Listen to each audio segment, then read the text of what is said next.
All right, hey, welcome back to another episode of the Good Advice Podcast. I don't always do double solo episodes on the show in a given week, but there's been some things that have been happening that, well, I was so interested in it that I thought, you know what, we got to talk about this. We're going to be talking about, or rather tackling, a very common expression in today's business world, the expression of nobody wants to work anymore. Now, this is a fairly somewhat incendiary phrase, I guess. It seems to really get people up and going whenever we talk about this conversation of, do people in fact want to work anymore?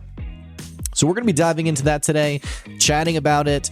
It may actually surprise you what some of the data tells us about this phrase.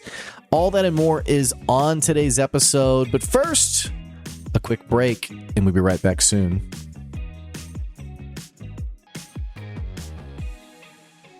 So I mentioned in the intro that typically the way the pacing goes for a typical week of the podcast is we usually have a guest episode on the podcast. That's usually towards the start of the week. Around the middle of the week, we have a solo episode where I tackle a different concept. And then by the end of the week, we do some combination of the two. But it's rare that I get so feisty that I want to hit record for a second time in a given week. All that to say, we got a little bit to talk about today. So someone sent to me a clip, an interview with someone else on this whole conversation of basically the state of the work week. Now, we are going to be talking today about something that I mentioned in the intro. It's a bit incendiary. There's a lot to be said about this. In fact, I have just found that there are certain topics on the podcast that get people worked up more than other topics. When I talk about, niching down, there's no real controversy to that. There may be some small disagreements. There may be different approaches that people have. But when I say hey, let's talk about how do you niche out your business, people for the most part are like, yeah, okay, makes sense. Then there's other topics that I have just learned over the years gets people fired up. In fact, my newsletter this week, I put it out on this topic of why nobody wants to work anymore. And immediately, literally, I sent it out. Immediately, I got an unsubscribe on my mailing list, which back in the day when I was a bit smaller, I'd always email those people and just be like, hey, sorry, the newsletter wasn't a good fit for you. Let me know if you ever, need anything from me. I so appreciate you, follow me. I just try to be very polite. Nowadays, I don't even do much with it, but I sent out this newsletter talking about this topic of nobody wants to work anymore. I immediately got an unsubscribed. Then I got a couple of texts from people either joking or playing fun about it. And so I've just learned there's some topics that tend to get people fired up more than others. And here's what I can tell you. If you haven't followed the podcast long term, if you haven't followed me long term, then a quick disclaimer.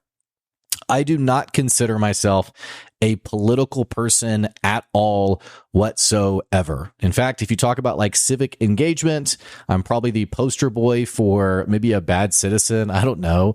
I am fairly disinterested with politics in general. And I have various feelings for that. I have various justifications for that. But in general, I simply do not really follow politics at all whatsoever. So whenever I talk about this kind of topic, I feel like I have to give a disclaimer to people who haven't followed the podcast long term that today's episode is not a talking point for or against your political group. Today's talking point, like any other episode on the podcast, at the end of the day, it is simply about doing good business. That is all there is to it. I have no agenda. I didn't watch a news bit and then was like, I'm going to be a keyboard warrior and talk about this. And for those of you who followed me long term, this is just you're just like, yes, totally, 100%. That's Blake. But again, if you're following me short term, you can just know that's my disclaimer. And if it's hard for you to process it in unpolitical terms or non-political terms, I would just encourage you, hey, as we listen through this conversation, as we chat through this conversation today, I would encourage you to take off your political hat for a moment and let's just have an honest conversation. This isn't the first time I've had to give this disclaimer. It's rare, by the way, that I feel like I need to, but I remember there was a few years ago that I did a podcast episode called Should You Pay Your People More? And the reason this episode had come up was I was talking to somebody who was a business owner, and she said, Blake, I need help figuring out how to pay my people less than minimum wage. And it threw me from the get-go. She was like, I need you to help me figure this out. I need to pay my people less than minimum wage. And I said, well, you mean more than minimum wage? And she goes, no, I need to figure out how to pay them less than minimum wage. I mean, seriously, like it's killing me right now. I got to figure out how to pay them less. And I was like, well, why do you think you can pay less than minimum wage? And she was like, well, I know there's a lot of like legal loopholes. Like I was hoping maybe you like knew a thing or two about this. And I was like, no, that one's pretty cut and dry. It is the law. You have to pay a minimum wage. And back then, this conversation was on, I think, like $7.25 an hour or something like that. And so she's like, well, I mean, I literally cannot pay more. Like it's killing me. And I was like, well, why not? Why can't you pay more than minimum wage? And she was like, well, because my business can't afford it. My business is really struggling. And she ran a pet store and was just having a really hard time with her revenue. And but she was like, I can't be there every day, so I need my employees to run the business and yada, yada, and all these different things. And so the concept that I was trying to help her understand was, look, if your business cannot even pay minimum wage, there is something deeply wrong and broken with your business that is preventing you from actually running this operation at scale. And I don't know how the pet store industry works, but knowing that there are some out there that exist, whatever you're doing is broken, and you're doing this in the wrong order. Like you don't. I remember there was a guy who he ran a travel agency very briefly before it went out of business, and from the get-go, he hired like 20 employees.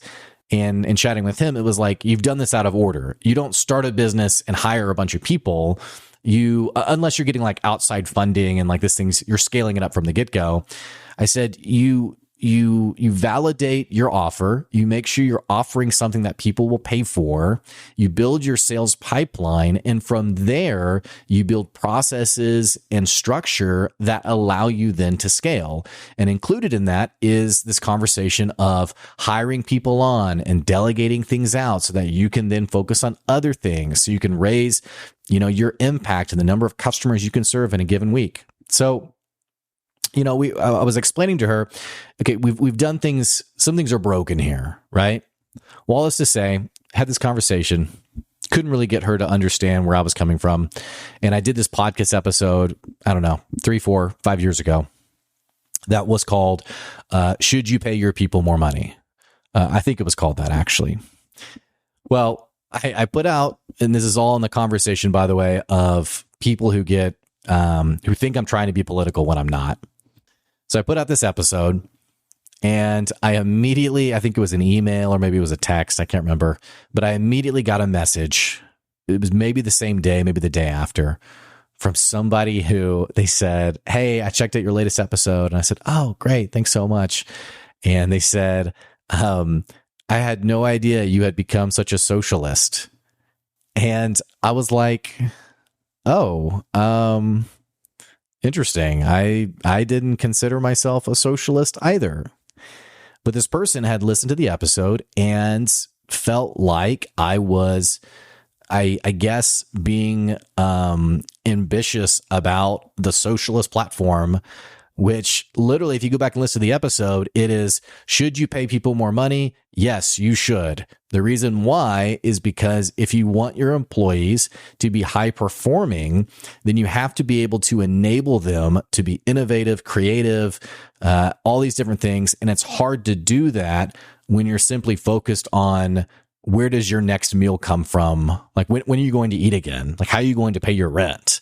It's hard for people to elevate themselves when they literally don't have their basic needs met. So that was literally the whole point of the podcast. And yet it pissed this person off where, Blake, I didn't know you were such a socialist, which, I mean, is just very funny to me. So I have just learned that over the years of podcasting, as someone who is, in my mind, extremely apolitical, that people will often try to lump me into either their own ideology, their own bucket, their own whatever, or they will immediately try to lump me into an opposing ideology or what have you. And so all that to say, that's my long-winded disclaimer of an encouragement, or really an ask for you not to do that with me today.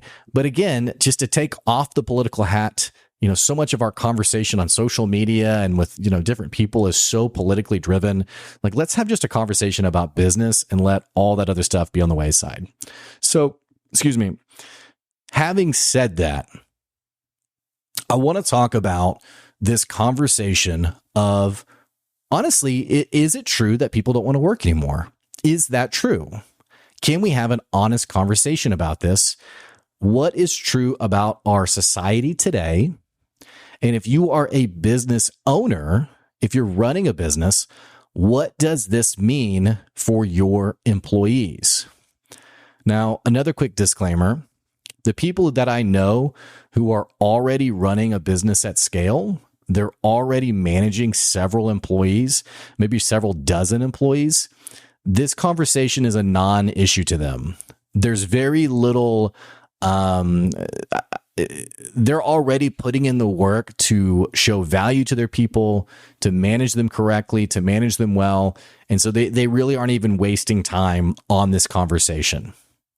However, if let's say maybe you've been struggling to hire well, or maybe you in the future anticipate hiring, this is an important conversation to have. So bringing this all back to why we're recording this episode today.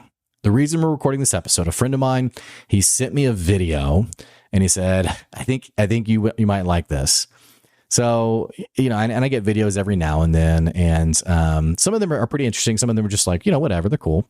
Well, this one, immediately I watched it and I was shocked. I mean, I was really incredibly shocked watching this, what this person had to say. Now, I believe this was a real estate guy out of Australia who runs a business. He runs the Gurner Group. His name's Tim Gurner. He's the founder and the CEO.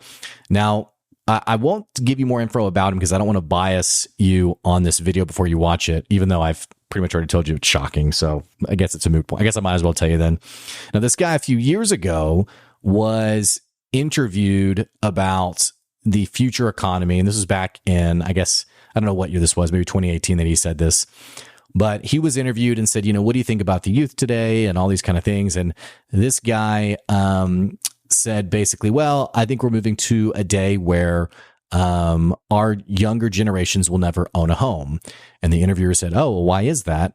And he said, well, because they spend $45 on coffee and avocado toast, which, again, this is a very cliche, common complaint about, and here's the deal. Maybe my angle today is I'm so tired of being oppressed as someone's millennial of millennials are so this. And actually it's kind of nice because now people are ripping on Gen Z. So I get a little bit of the pressure off my back. But this whole spending all this money on avocado toast and all this kind of stuff, I'm like, okay, yeah, we get it. So anyway, this person was being interviewed, and let's go ahead. Let's play the clip. Let's listen to this, and then we'll talk about it. Okay, it's about a minute long.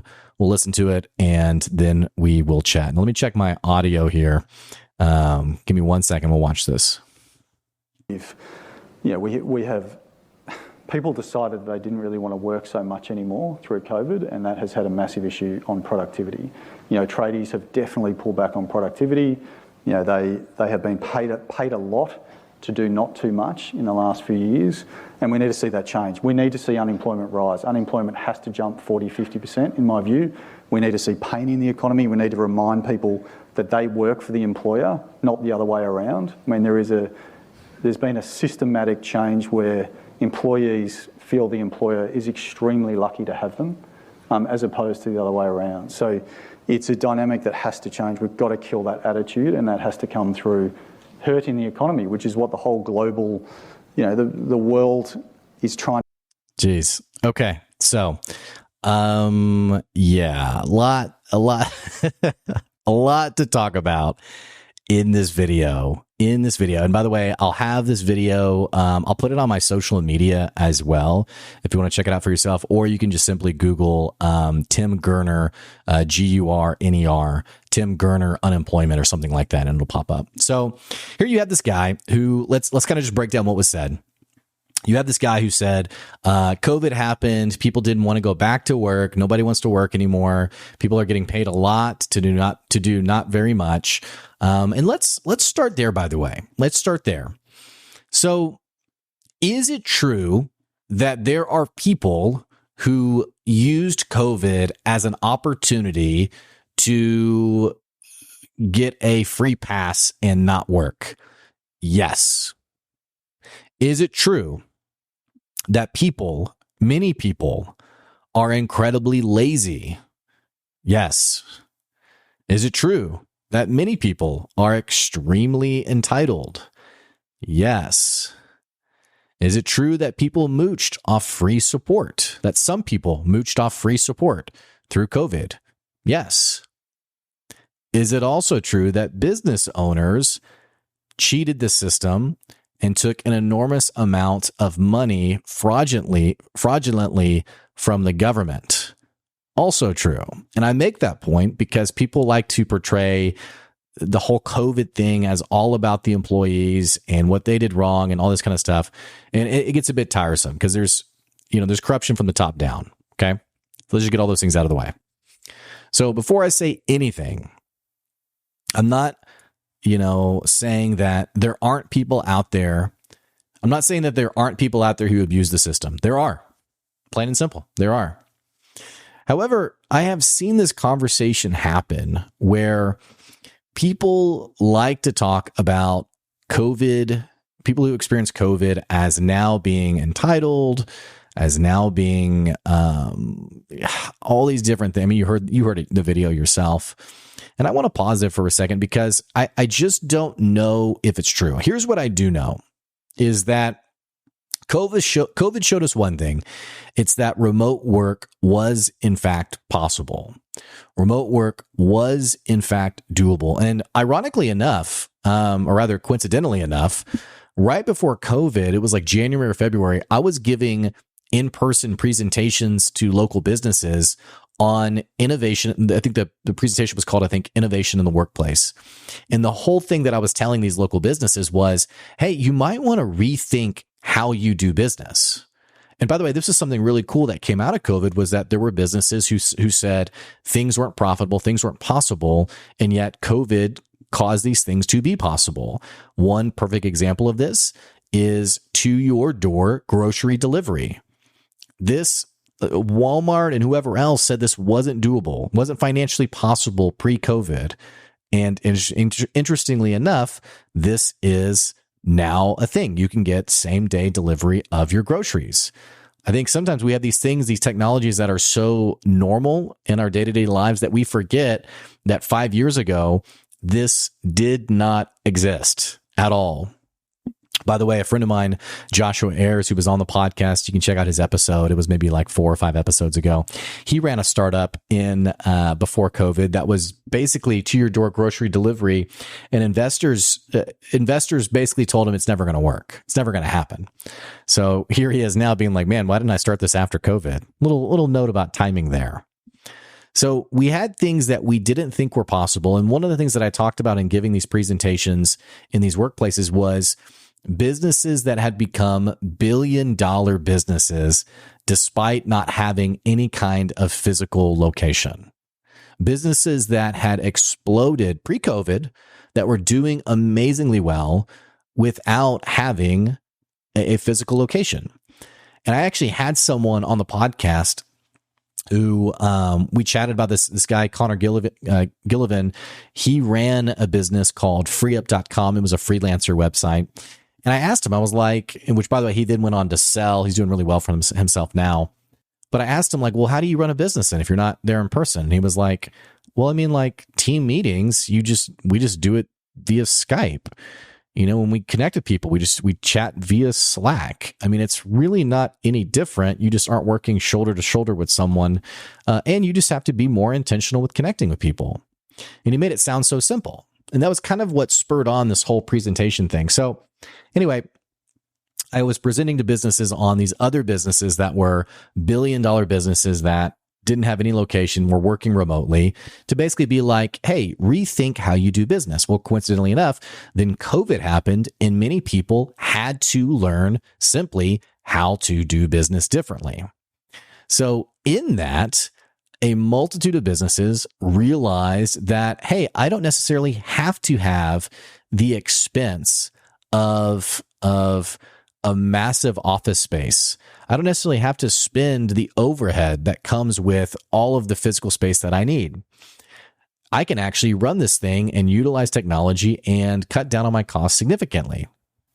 And then additionally, we found that some people were actually more productive through at-home work, meaning that if I'm no longer driving 2 hours a day to go to work, how much more am I able to accomplish then without having to do that commute? These things that we kind of just accepted as the norm, that we realized, oh, wow, we can actually do a lot more when we don't have these things on our plate. So all this to say, this whole conversation on nobody wants to work anymore, people realize they didn't have to do anything, that we made them go back to work, yada, yada, yada. I think it's very interesting that the implication there is you have to be present in an office to be successful. And in fact, I would argue it's an extremely dated philosophy. And I would also say that, and this kind of brings me to my next point, that many times this says more about the leader and their inability to manage effectively than it really does say anything about a particular employee. I think that there's many middle managers out there who they don't know how to hold people accountable. They don't know how to have candid conversations when someone's underperforming. And by the way, this isn't something I think, this is something that I know, because I have had this conversation a million times with my customers and with other people.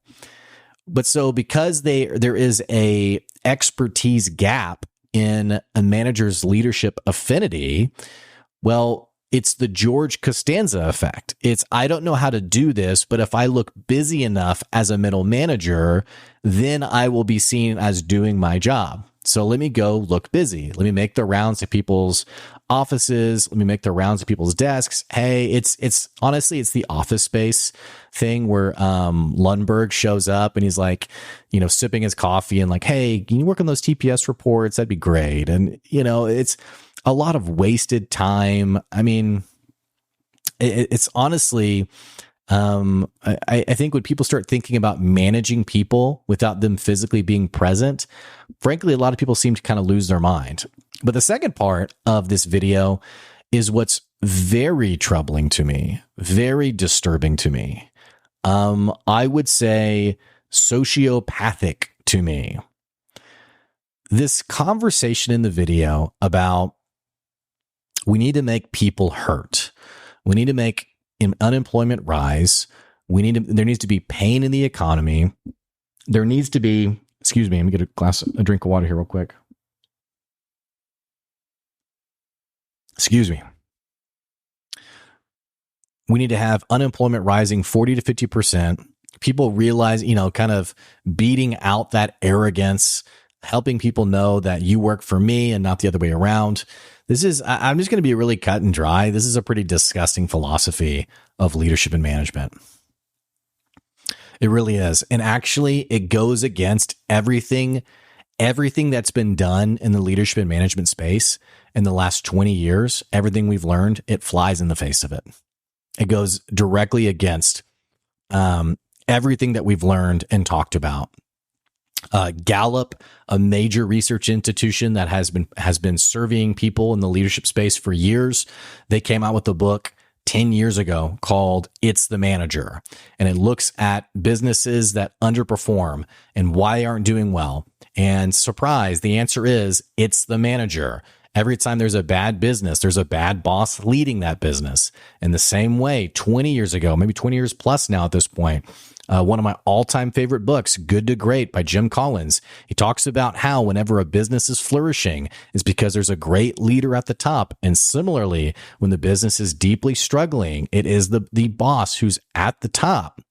So all of this stuff we've learned in the leadership space tells us about how to manage people well, how to lead people well. What does it mean to empower your employees? How do you get the most out of your employees? Which, by the way, is actually less about cracking a whip. And it's, shocker of a thought, it's finding out what motivates them, what they care about, giving them a chart forward for their own professional journey. Like, these are things that have now become so intuitive for how to do business well, how to manage your people well, that it's fairly disturbing that someone would so confidently talk about my employees work for me. If they think otherwise, they need to experience real pain. And then also, another reason why I'm really bothered by this is there's a housing crisis in America. There are people who are actually, I don't want to say this statistic without fact checking myself, so I'm actually not going to say it. But I'll say anecdotally, I know people who have been less motivated to have children because of the financial burden that comes with having kids, which, you know, I love my kids. I love that I had my kids. So, I mean, to each their own, but I also understand someone being like, I don't know, man.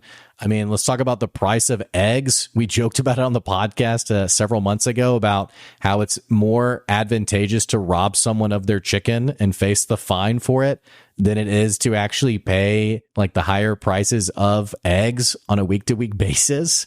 By the way, it's just a joke. Don't actually go out and rob someone's chicken.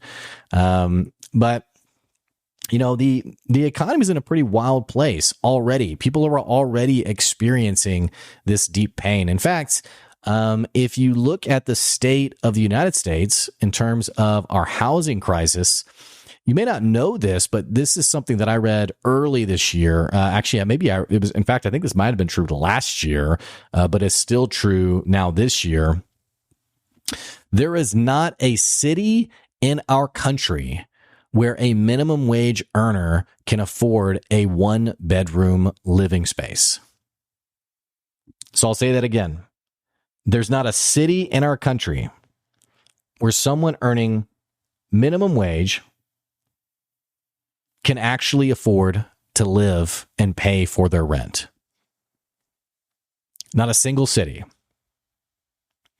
In fact, if you look, I mean, I'm looking at the map right now. You can find this map in my article, by the way. This also comes from the National Low Income Housing Coalition, where they examined the average price of a rental. It looks like Arkansas is one of the cheapest.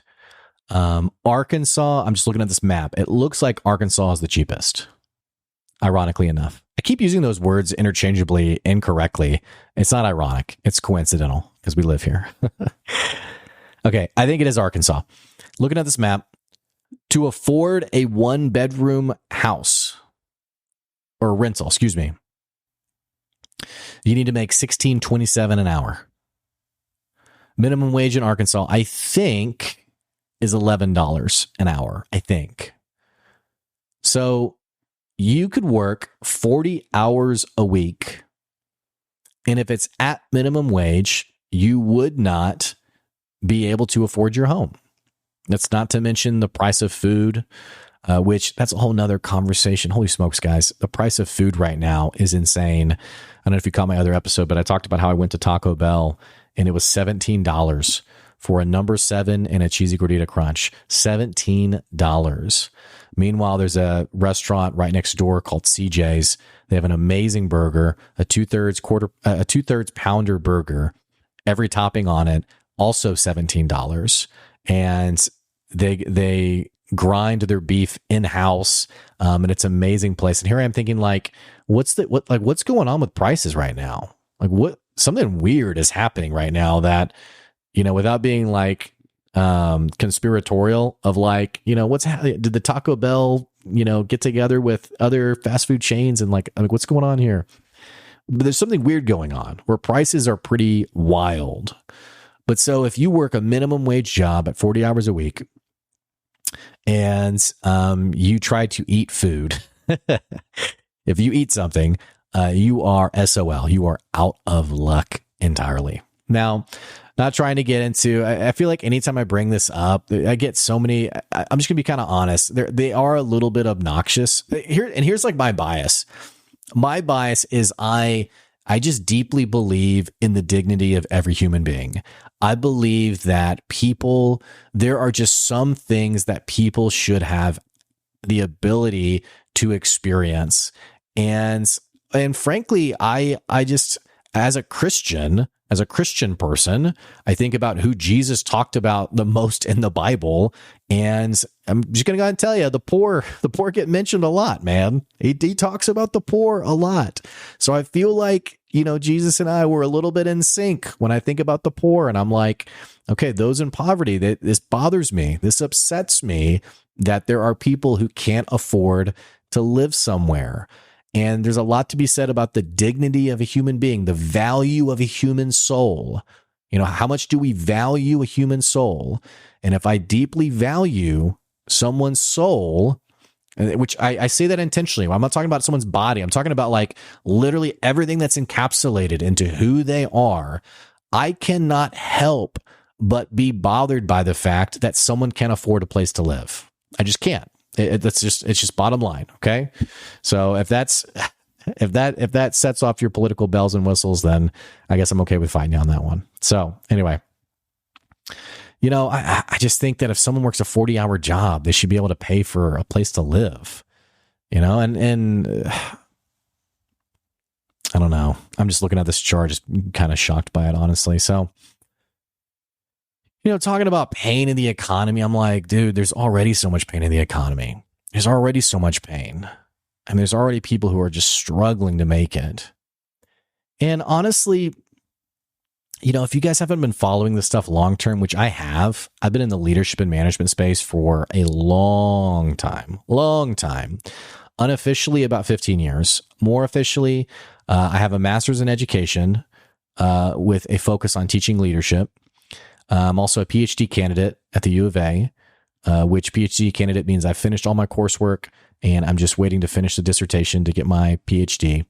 But that's in educational leadership and policy. So basically leadership in the educational space.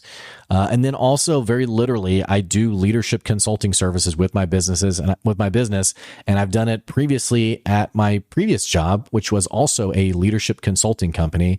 So like, just understand this isn't like a, I feel oppressed as a millennial and I have to defend myself. Like this is deep research in this kind of stuff. But this whole conversation about, especially when we get to like the conversation about generations and like, oh, this generation, they don't know how good they have it and yada, yada, all that kind of stuff. Well, in 2013, Time Magazine posted a cover article on millennials, and it was titled "The Me Generation. Millennials are lazy, entitled narcissists who still live with their parents."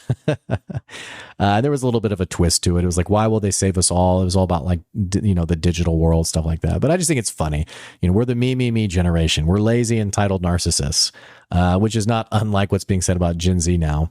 But then I found this article about baby boomers from this guy named Tom Wolfe, it's a picture of baby boomers and it's called The Me Decade.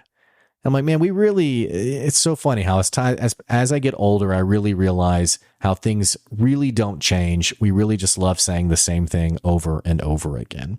And when you start to see this, by the way, you start to realize that you're really not living in like this iconic disruptive time when like, wow, like the work culture has always been like hardworking people. And it's just been since the rise of social media in the last 20 years, people are so lazy. I mean, honestly, you could say that, but you'd be wrong.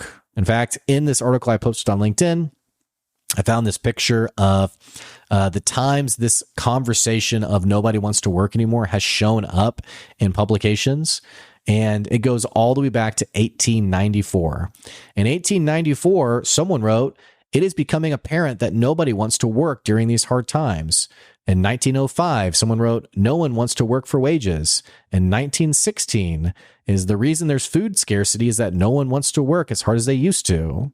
In 1922, it's because nobody wants to work anymore unless they, and it dribbles off after that. 1937, nobody wants to work anymore. There is work. However, people don't want to do it. I mean, this like literally every 10 years, every 15 years, there's another major publication about, no one wants to work anymore. So like when you start to see this data, I mean, here's one, 2014. What's happened to the work ethic in America? Nobody wants to work anymore. It's not always been this way. When I was first a teenager, I saw people working hard.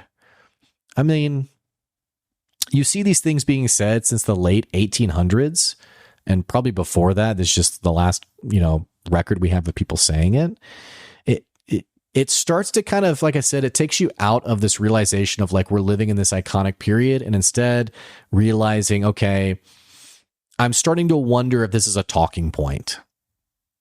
I'm starting to wonder if this is just something that people like to say without giving much credibility to it. And it's kind of where I want to take this conversation as we wrap up today. Here's what I have learned is that people who tell me nobody wants to work anymore, usually it says more about them and their leadership style than it really does say anything about their employees. Perfect example. I was talking to this woman. She had lost 9 out of 12 employees in the previous year. They all quit. 9 out of 12 employees quit. And she said, you know what, man, millennials are tough. I mean, I just cannot find quality people. And it's always funny when someone complains about millennials to me because I'm like, well, I'm obviously a millennial, but sure. So she was like, it's just impossible. It's impossible to find people who are hardworking. So I listened to her and I said, okay, well, here's what I've found to be true in my experience. When 3/4 of your staff quit within a year, it's usually not them. Usually it's the boss. And she took that personal. It's like I stepped on her dog. I mean, she was horrified. I'm exaggerating for the sake of the story. It really wasn't that big of a deal. I could tell it offended her, though. I mean, she responded with something like, well, clearly we don't need to work together. If you're telling me it's my fault, then clearly we're not on the same page. Which to that I was kind of just like, okay, you got it. But that's what I have found over the years is that it is incredibly difficult for us as people to have an honest look at ourselves in the mirror and realize that the issue really isn't my lazy employees. Really, the problem is me. I have found that it is almost impossible for some people to come to terms with that. I've told the story several times on the podcast, and I'll be very brief on this one, but in addition to this, I had a guy who we did this 360 together, which is like this leadership tool to figure out what people think about you. And effectively what happened was his employees hated him. They hated working for him. And usually the way this process goes is you get a bunch of feedback from your employees and you realize, wow, I'm a bad boss. I want to start being a better boss. Well, in this person's case, he got all this feedback. And what he said to me was, wow, I need to fire these people. I need to fire these people. These people are idiots. I can't believe they think this about me. And I was like, you have such a great opportunity to learn something here, and yet your ego won't allow it. So at the end of the day, if you think your employees are really hard to manage, if you think they're impossible to lead, I'm going to be honest with you. It's probably you. It's probably you. I have been in this leadership consulting space for 8 years now. I can think maybe on one hand of situations where it really was the employees. In fact, I think of other events that I've been part of where people have really struggled in their business, employees have really struggled, where bosses have sent their employees to get leadership training and management training and all these things, only to find out in training those people that they're having a tough time because of the boss. They're having a tough time because their boss is unwilling to try new things, is a micromanager. I mean, you get the whole gamut there. So that's my honest charge to you. That's honestly it's what I want to leave you with. And I'll go back to what I said at the very start of this conversation. The people who did well during COVID, they were already managing their people well. Steve Blair was on the podcast a couple weeks ago. His business, Harvest Group, his former business, he's moved on since then, amicably moved on. His business, Harvest Group, though, he crushed it. This business, Harvest Group, by the way, it's a local business, is so well known for their incredible culture that I remember talking to people who were quitting their job and who were like, I want to go work at Harvest Group, not even really so much about what they do there, but because I've heard it's such a great place to work. So this business has been growing like crazy in the last several years. They're doing very well. Well, when it came to COVID, I mean, it wasn't, oh gosh, I have to now manage these lazy losers. It was, okay, we have to work from home and we need to figure this out. We need to figure out how to make this work. And it doesn't mean that that businesses aren't still figuring it out. And it doesn't mean that there aren't pain points that come with growing your business. For a business that's never utilized Slack ever, if you've never used a way to communicate with people apart from email, then getting onto Slack is going to feel very awkward and painful. It's going to, and like that's like when growth happens, is when you put yourself out of your comfort zone into a zone that you're uncomfortable in, that stretches you, that forces you to adapt and grow. These are things that are very good for you. I mean, I've talked to people who are terrified at the idea of going to a networking event and pitching their services. And typically what I say to them is like, man, I totally get it. You should still do it though. You should still do it because it puts you in a position where you have to really think about who you are and what you offer, even if it makes you uncomfortable to have to do that. I've known people who, part of my work with my customers, we talk a lot about customer feedback and like getting feedback from your customers. And I've known people who've told me, well, Blake, I don't want to ask my customers what they think of me because what if they tell me something negative? And I'm like, but it's in those uncomfortable conversations that you learn how to do business better. So if you're finding yourself in an uncomfortable situation, I don't know how to manage these people. You know, the world is different from how it was 10 years ago. Whatever the case may be, I would say lean into that.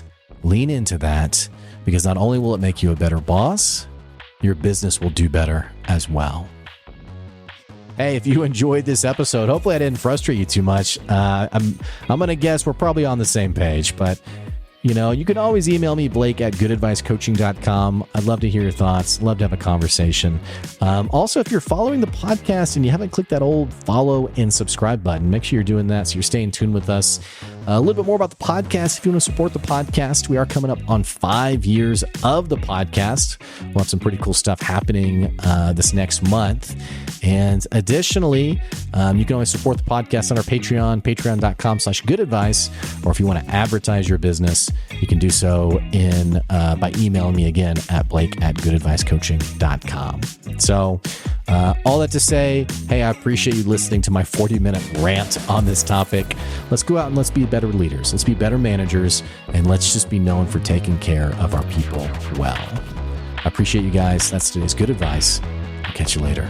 See ya.